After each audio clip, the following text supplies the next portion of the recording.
Olá pessoal, vocês estão no segundo vídeo aqui do que é Tech Art, do Manual do Artista Técnico. E aqui a gente vai discutir um pouquinho sobre os lados da arte técnica. No primeiro vídeo a gente analisou um pouco uma vaga, né? E falou um pouco no geral, assim, sobre o que o artista técnico pode fazer, com alguns exemplos visuais ali.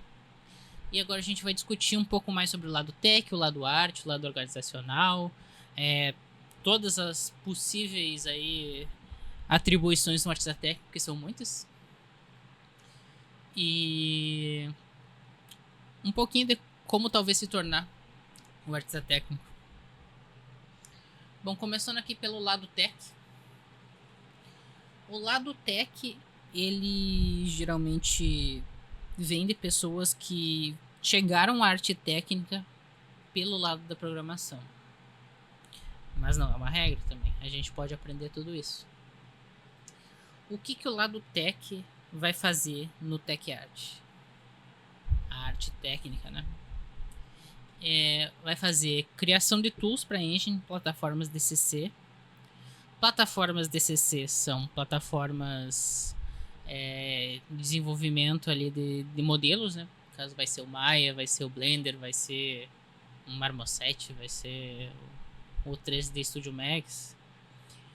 Então vai criar tools tanto para engine, para uma Unity, para uma Unreal, para uma Godot, ou para uma pipeline 3D ali, ou até às vezes 2D, se a gente estiver falando de outros programas como o Spine, ou até fora dos jogos como o Toon Boom. A gente pode criar scripts para facilitar o nosso trabalho como artistas ali dentro dessas plataformas. Geralmente vai ter uma linguagem própria ou vai ser Python, no caso. Dentro da engine, dentro da Unity, a gente vai programar em C#. Dentro da Unity, a gente vai programar em C++. Ou vai fazer alguma tool específica com blueprints. No Maya ou no 3D Studio Max, no Maya a gente vai trabalhar com Python ou com Mel, que é a linguagem padrão dele, né? E pode ter algumas plataformas que a gente vai trabalhar também com TypeScript. E são realmente muitas linguagens. E realmente são específicas para cada tipo de projeto. Então o que é bom aqui? Ter bases de programação. É indispensável a gente ter bases de programação aqui para trabalhar com tooling. E é bom também a gente não ter muito medo disso. Eu mesmo era uma pessoa que tinha muito receio de programar e tinha muita dificuldade também. Mas a partir do momento que tu começa a fazer coisas úteis com programação, a coisa muda totalmente de figura, assim.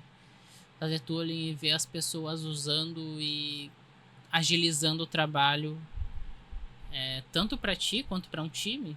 Às vezes o próprio artista técnico precisa fazer tools para ele mesmo, mas é muito recompensador, assim.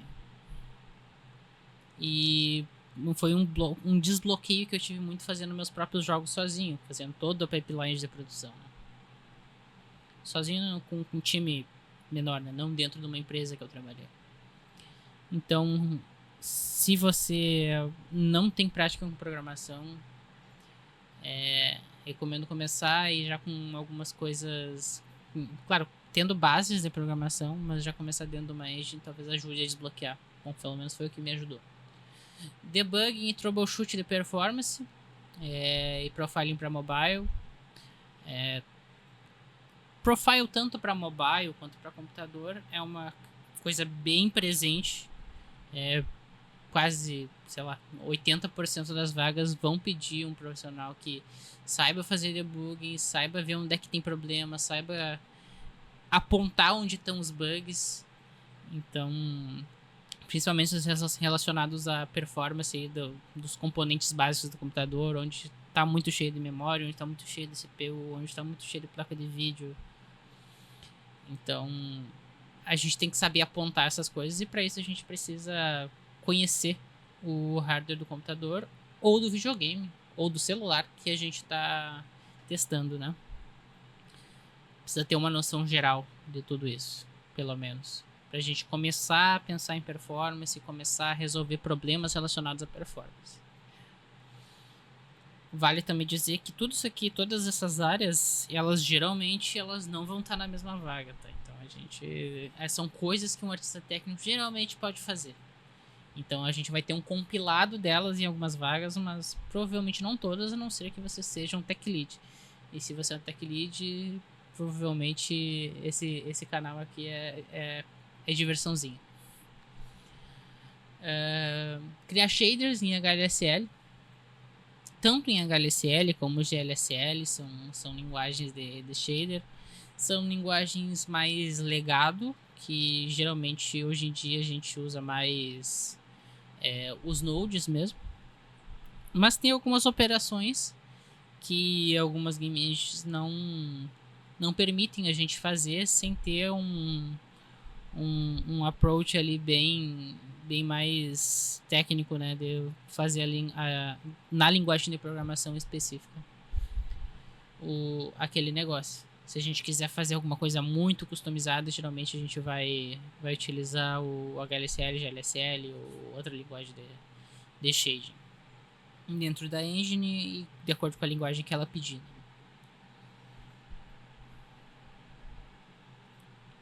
Promover práticas de importação e implementação de modelos.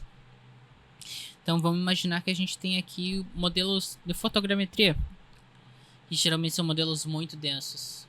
Então a gente faz um scanner, né, de alguma coisa aí do mundo real, e a gente vai passando na volta dele e gera um modelo lá em 3D. Ou agora com IA a gente tem algumas tecnologias que transformam fotos em modelos. Então a gente vai pegar esse modelo ali e vai ver o que a gente vai fazer com ele. Como que a gente vai resolver para ele ser portável para dentro de um jogo. Então a gente vai ver como que a gente vai importar, quais são os processos que a gente vai fazer para ele funcionar, né? Como que a gente vai reduzir a poligonagem. Se a gente não vai reduzir a poligonagem, vai usar, por exemplo, na Night. Enfim, a gente vai tomar esse tipo de decisão. E tomada de decisão é uma coisa muito importante também como artista técnico. Criar ferramentas com a ajuda de IA para uso interno e com segurança. Hoje em dia a gente está passando muito por essa problemática, né? A gente está evoluindo muito com relação a IA. Gravando esse vídeo hoje, 17 de abril de 2025. A IA, ela tá em um ponto onde para tu ter alguma segurança tem que ter um contrato com a empresa. Então, um contrato com a OpenAI ou, enfim, ou alguma outra empresa provedora de acesso.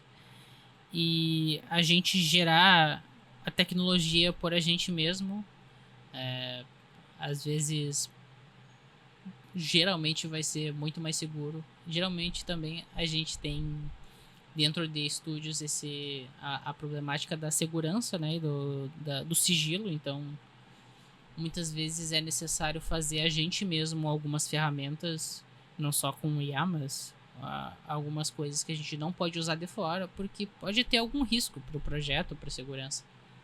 Então quem faz esse tipo de coisa vai ser o artista técnico ou um engenheiro que tenha conhecimento de arte técnica, se for uma coisa relacionada à arte. Criar riggings para personagens, então colocar os bones, é um trabalho bem no meio entre o artista e o técnico. Então geralmente o artista de rigging ou vai ser um animador ou vai ser uma pessoa especializada em rigging, porque é um processo onde a gente precisa ter a sensibilidade de saber como que o personagem tem que se mover, quais são os músculos que ele precisa mexer, como que vai ser esse esqueleto, como vai ser o movimento, qual tipo de animação que a gente vai colocar nele, o que o nosso rigging precisa comportar para que o personagem se mexa direito, do jeito que a gente quer. Então, fiquei bastante dúvida se colocar ele no lado técnico, no lado arte, ele tá bem no meio. Automação de processos standard de organização ou de teste. Então a gente precisa fazer com que o time nomeie as coisas direito, que o time tenha uma boa organização para que ninguém se perca, evite refação. Então a gente tem que colocar esses processos. Quanto maior o time, maiores são os processos e mais a gente vai ter que dar treinamento com até alguma regularidade pro time, porque às vezes o time cresce, às vezes o time diminui, então a gente tem que estar sempre reforçando e fazendo o trabalho de professor mesmo, além de criar a pipeline, ensinar a pipeline para todos, para que tudo fique organizado e para que quando chegar na parte da automação dos testes não tenha tanto problema assim. E a gente não precisa refazer tantas coisas. Ainda no lado tech, simulação, fluidos, roupas, colisões, enfim, esse tipo de coisa, destruições. São tarefas de tech que a gente tem que lidar com física, geralmente. A gente tem que lidar com propriedades de objetos. Por exemplo, a roupa, a gente tem que saber qual é que é algum coeficiente ali de como que a roupa raspa em alguma coisa, qual que é o arrasto dela, como que o fluido vai se comportar. Ele vai cair, ele vai ser menos denso, vai ser mais denso, ele vai interagir com alguma coisa mais que outra, e como que ele vai fluir, né? E colisões também, qual que vai ser as forças de colisões, como é que os objetos vão interagir no jogo, né? Então tudo isso são tarefas mais tech do lado do tech art. Tarefas mais arte. Quero implementar VFX, apesar de ter um conhecimento muito maior em arte para deixar as coisas bonitas, né? Deixar os timings bem alinhados.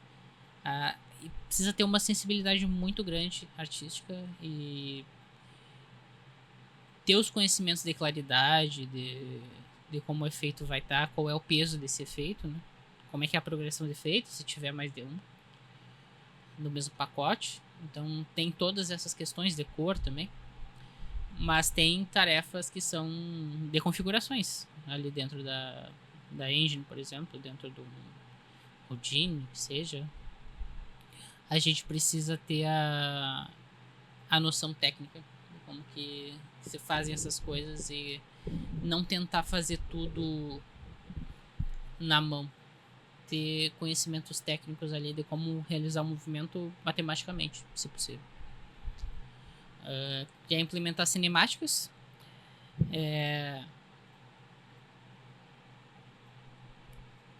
Cinemáticas ali a gente fala de movimentos de câmera, a gente fala de animação de algum objeto dentro da engine, de alinhar tudo isso, né?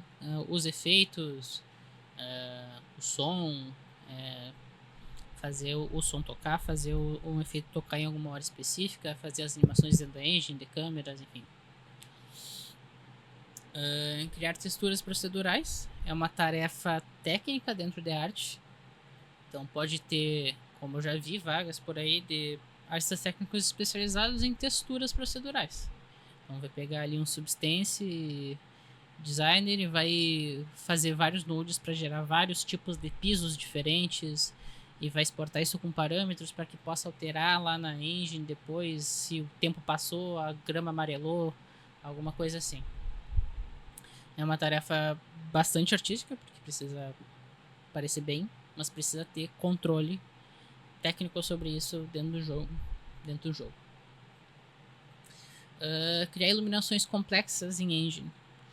Aqui, por iluminações complexas, a gente fala mais sobre não só colocar essa iluminação para ser bonita dentro do jogo, porque já é uma tarefa difícil o suficiente deixar a iluminação complexa bonita, mas além disso, dentro do jogo ela também tem que funcionar bem e performar bem. E um artista precisa ter esse conhecimento. E principalmente o artista técnico que vai trabalhar com o diretor de arte nesse caso, ou o artista que vai trabalhar com o diretor de arte e o time de engenharia vai precisar sim desse conhecimento para fazer com que o jogo rode bem, porque luzes realmente podem deixar o jogo muito lindo e podem destruir muito o jogo. Implementação de som, geralmente a gente não fala muito de som em arte técnica, mas o artista de som Ele é um artista técnico, em última instância. Ele vai mexer ali com os middlewares, vai mexer com o WIs, vai mexer com o Fmod. E ele vai ali fazer toda a implementação do som, né? Vai colocar os triggers onde precisa para gerar o som na hora que precisar. Vai mexer ali com toda a parte de som tridimensional, de onde que o som vai sair. E tudo isso é um outro artista técnico, né? Um artista de som, que geralmente se denomina assim, que vai fazer. Criação de árvores de animação também é uma tarefa muito importante assim para jogos onde tem muitas animações, tem muitas transições de animação. Então a gente precisa administrar bem como é que essas transições vão ocorrer dentro da engine. E como que, por exemplo, um personagem que tem Inverse Kinematics, o famoso IK, né? Ou FK, caso Forward Kinematics, Inverse Kinematics, quando o pé ele não vai passar do piso e quando ele vai passar do piso, se tu quiser. Vou deixar algumas referências sobre coisas que eu falei nesse vídeo aqui para vocês darem uma olhada. No geral, assim, vai ter bastante conteúdo na descrição. Não meu, de outros canais, né? Então, no caso do Inverse Kinematics, tem que ter todo ali o setup de como que os pés dos personagens vão interagir com os ambientes na volta deles, né? E isso precisa interagir bem, precisa interagir de uma maneira que performe, bonita. Então é uma tarefa mais artística. Depois que já fez toda a animação, ainda tem que setar isso dentro da engine, né? O lado organizacional do TechEd. Então, ser um artista técnico não é só o lado tech e o lado arte. Muitas vezes a gente precisa, na verdade, todas as vezes, a gente precisa desenvolver e manter essas pipelines. E geralmente quando a gente chega no final, a gente tem que botar na cabeça dos dois lados de que essas pipelines precisam ser seguidas. E para um próximo projeto também. Então a gente tem que estabelecer como que as coisas funcionam, como que é a maneira mais otimizada de fazer funcionar essa interação, né, do time de arte, do time de software, do time de engenharia, e ainda com relação ao que o produtor quer pro jogo. Então a gente tem que manter isso tudo da maneira mais limpa possível. Então a gente vai estabelecer e promover boas práticas pro time inteiro. Vai escrever muita documentação aqui. Vai fazer muito treinamento. Vai fazer vídeo de treinamento para deixar lá na página de documentação da empresa. Todo mundo que chegar no time novo vai ter que olhar para aquilo. E vai, de acordo com o que tu colocar ali, vai descobrir como é que o projeto funciona, onde estão as coisas, quais são a estrutura de pastas, qual é a estrutura de nomeação. Então a gente vai colocar tudo isso aí num documento de TechEd. E, se possível, com vídeos, com treinamentos regulares. O lado organizacional também compreende criar, como eu tinha dito, criar convenções de nomes e workflows, importar e implementar assets. No caso seria como que esse objeto vai sair lá do software 3D ou 2D e vai chegar dentro do jogo. Se for um 2D, a gente tem que ver qual que é o formato do arquivo, da imagem, qual que vai ser o tamanho da textura. Vamos estabelecer tamanhos máximos de arquivos, os tamanhos máximos de texturas, qual é o sistema de cores, qual que, no caso de um objeto 3D, qual é a poligonagem máxima, qual é o número de UVs máximo, qual que é o número máximo de influências por Bone. Enfim, a gente vai usar Morph Target, não vai usar Morph Target. Então são só alguns exemplos de coisas que a gente pode definir aqui para manter o nosso jogo coerente com tudo isso e não inserir muitas mecânicas diferentes dentro do mesmo projeto, porque isso aqui causa muita confusão e acaba que cada um faz de um jeito e a gente se perde em tentar resolver vários problemas diferentes de maneiras diferentes. Se a gente mantém uma pipeline única, a gente consegue resolver os problemas de forma mais eficiente. E também tarefa, às vezes, do engenheiro, às vezes do técnico, facilitar o uso do versionador para todo o time. É mais uma tarefa de treinamento, que aqui no caso pode ser Perforce, pode ser Git. Então a gente vai ajudar todo o time a lidar com esse versionador. Vai fazer por exemplo, uma branch ali de desenvolvimento, uma branch de arte. O que são essas branches? É onde o time vai trabalhar. O Git ele serve para a gente não perder trabalho. Toda vez que a gente vai fazendo alguma modificação, a gente vai mandando para lá e vai ficando salvo uma versão daquilo. Então a gente evita de perder trabalho ali nesse processo. Isso funciona tanto para o time de arte quanto para o time de desenvolvimento. A gente vai ver como é que a gente vai organizar essa estrutura aí para que todo o time trabalhe da maneira mais tranquila possível e caso tenham erros no processo, a gente possa achar eles da maneira mais eficiente e rápida possível. Soft skills num Tech Artist, eu diria que, bom, a gente deu uma olhada em todas as hard skills, né? Todas não, né? Por causa que todo dia surge alguma coisa nova que vão dar para um Tech Artist fazer. Mas principalmente com novas tecnologias, né? Mas as soft skills é uma coisa que realmente todo mundo tem que ter, independente de qual grupo de hard skills vai ser necessária pro trabalho que tu tá se colocando disponível a fazer. Vai ter que ter as soft skills, né? Aqui eu separei umas: alta capacidade de resolução de problemas. Então toda hora vai chegar alguém, tem que fazer alguma coisa aqui. Aí, tá, me diz o que tem que fazer aqui que eu te ajudo. Então tem que resolver o problema da galera aí.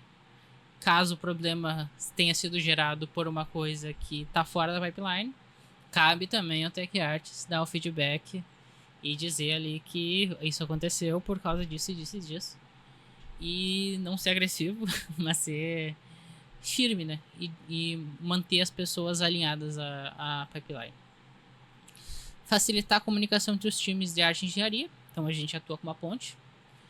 O time de arte vai falar alguma coisa que precisa pra gente, o time de engenharia também vai falar uma outra coisa que precisa pra gente. A gente precisa manter esses dois times funcionando independentemente e da melhor forma possível. Não que eles não possam se falar, mas a gente atua como um facilitador dessa comunicação, que às vezes a gente preenche esse gap que existe entre arte e engenharia. Muitas vezes vai acontecer do time de arte não entender o que engenharia quer. E muitas vezes vai entender o time de engenharia não saber não ter a sensibilidade de entender o que o time de arte quer pro jogo. Então a gente tem que pesar essas duas coisas e saber o que é melhor pro jogo e tomar a decisão, que é a última ali, tomar a decisão do que vai ser melhor e orientar os dois lados da moeda. Capacidade de treinamento e transferência de feedback eu já falei. Capacidade de treinamento de time seria a gente ter ali a documentação certinha, a gente ter a paciência de conversar com todo mundo, ensinar se necessário. Então paciência é muito chave nesse trabalho. Independência e proatividade. Como geralmente a arte técnica vai ter um lead por área ali, ou vai ter um lead ali por projeto, geralmente a gente vai trabalhar sozinho, a não ser em grandes estúdios, onde vai ter vai ter por exemplo, tem um vídeo da Riot onde a gente vê no League of Legends, tem muitos artistas técnicos responsáveis por muitas coisas diferentes. E cada um deles tem que ser independente e proativo. E resolver as coisas do time, por causa que a gente não tem... O nosso apoio são os leads de arte e o lead de engenharia. Então a gente precisa ter a proatividade de manter as coisas organizadas e manter as coisas funcionando. A gente tem que ser independente dos dois times, fazer as coisas funcionarem e, enfim, ter essa sensibilidade de manter as coisas funcionando ali. Sensibilidade artística e, consequentemente, ali, ao lado da sensibilidade artística, sensibilidade técnica, né? Que é saber o que dá pra fazer. de acordo com o que o artista quer. E o que o artista quer, às vezes, só para deixar mais bonito. E não faz tanta diferença assim. Alguns detalhes a gente costuma cortar. Por esse motivo. Às vezes é uma coisa muito pesada que o jogo não realmente necessita, ou não é a função. Não é a alma do jogo aquilo. Ele só quer porque aquilo vai ficar legal. Então a gente avalia ali qual que é a disponibilidade de recursos do computador, do videogame, do celular para aquilo. E precisa ter sensibilidade técnica, né? No caso, numérica, não seria uma sensibilidade técnica exatamente, seria em cálculo, exatamente. E precisa ter sensibilidade artística de saber se aquilo que está sendo proposto é o necessário, ou é o melhor para o projeto. Resumindo, aqui a gente tem em áreas de atuação shading, VFX, rigging, proceduralismo, tanto de texturas como de geração de modelos procedurais, tooling, criação de ferramentas para facilitar o trabalho de alguém, implementação de UI, iluminação, cinemáticas, atuar como facilitador, educador,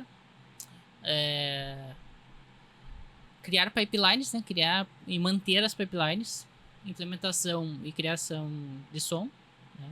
Em middlewares principalmente, mas também às vezes dentro da engine, e otimizador.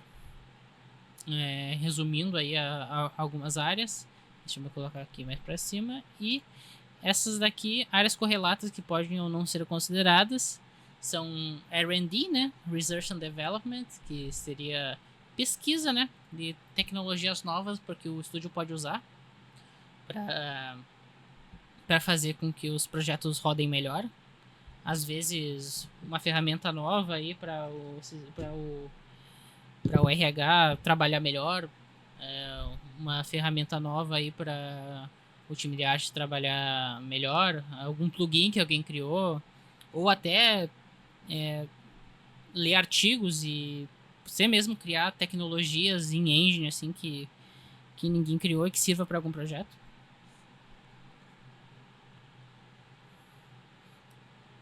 Level designer, como a gente viu naquela vaga lá, o level designer, ele primordialmente ele é arte e exige técnica, então pode ser considerado arte técnica.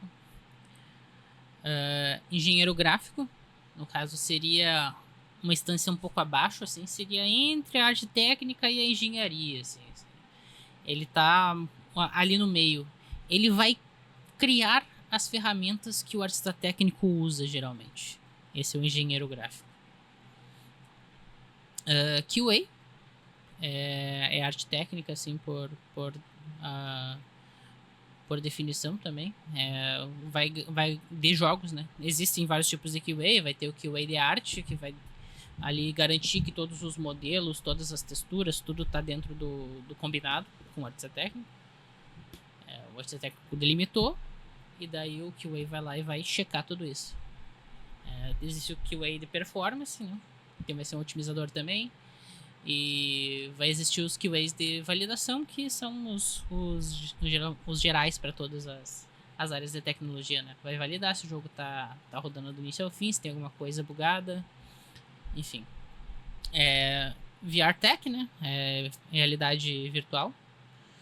Tem algumas empresas que pedem um artista técnico especializado nisso, ou que já tenha tido alguma experiência. Eu não conheço nada de VR, então não tenho muito a acrescentar sobre isso.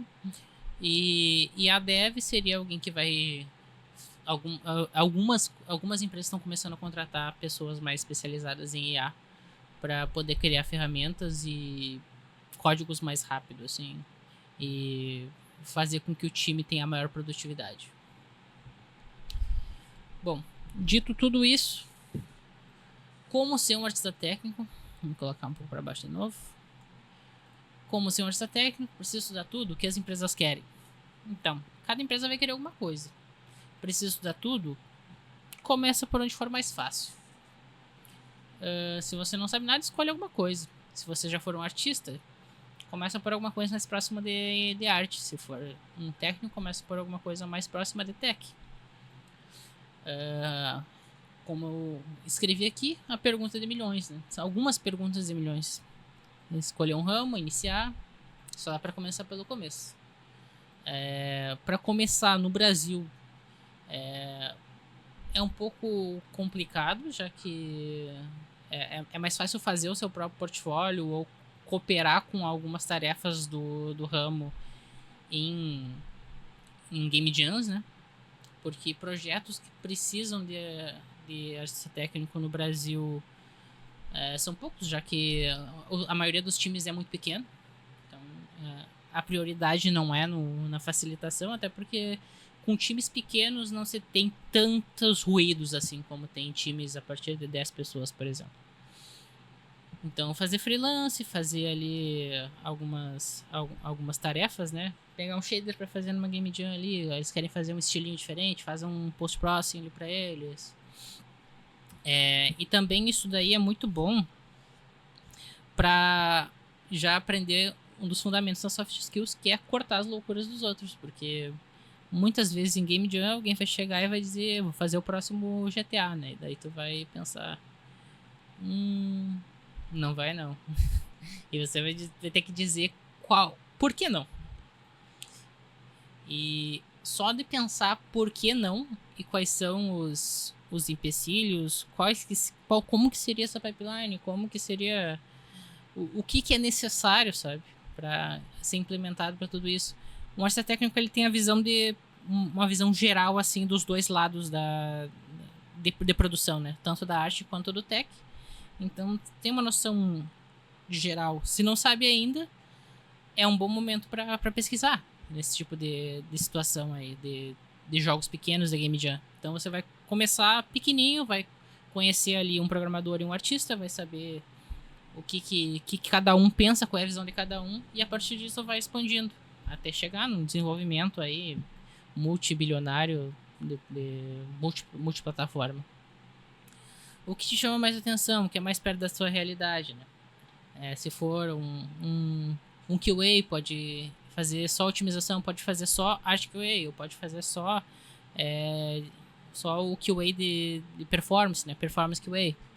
Se for um engenheiro, pode ir para engenharia gráfica, pode fazer até as tools que o artista técnico vai precisar para executar alguma tarefa. Pode fazer o próprio editor de nodes para alguma coisa, sabe? Para um editor de nodes mais otimizado para o seu projeto funcionar com a arte do seu projeto. Então vai fazer essa ferramenta para o artista técnico trabalhar. E o engenheiro gráfico, nesse caso, vai ser um artista técnico também. Ou ele vai fazer um debug em alguma plataforma, vai saber por que o jogo está crashando.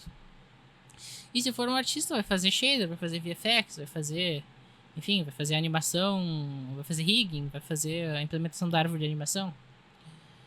E para um portfólio inicial de artista técnico, você consegue ali com shaders e só com shaders VFX e talvez um pouco de rigging já consegue alguma coisa aqui no Brasil. Eu começaria ali com shaders, tooling, rigging, seriam as áreas mais requisitadas assim. Ter um portfólio ali com um projeto de cada coisa já vai dar uma grande luz ali no portfólio. E tem que ser visual, porque muitos recrutadores vão olhar para isso de forma visual, né? Então vai ter ali o shader, vai fazer o projeto, vai descrever como é que é o projeto, vai mostrar ali o que foi feito, qual é a estrutura de nodes, o tooling vai mostrar a ferramenta, vai mostrar como a ferramenta está funcionando, vai dizer o que ela faz, o rigging vai mostrar ali o personagem, os bones, vai mostrar ele se mexendo, vai mostrar a animação dele, que foi feita a partir do rigging, vai explicar qual que era o objetivo, né, desse rigging, e por que foi feito ou não foi feito tal recurso para esse rigging, né, por causa que nem sempre a gente precisa fazer tudo, tanto no tooling, no shader, no rigging, a gente não precisa fazer mais do que é necessário. Geralmente fazer mais do que necessário também é um sinal de que a gente não amadureceu tanto assim. Então geralmente fazer mais do que necessário é um sinal de que a gente não amadureceu tanto assim. Então, é isso, pessoal. Esses foram os 2 vídeos aí sobre como ser artista técnico. Se tiverem qualquer dúvida, vou ficar feliz em ajudar colocando nos comentários. Valeu!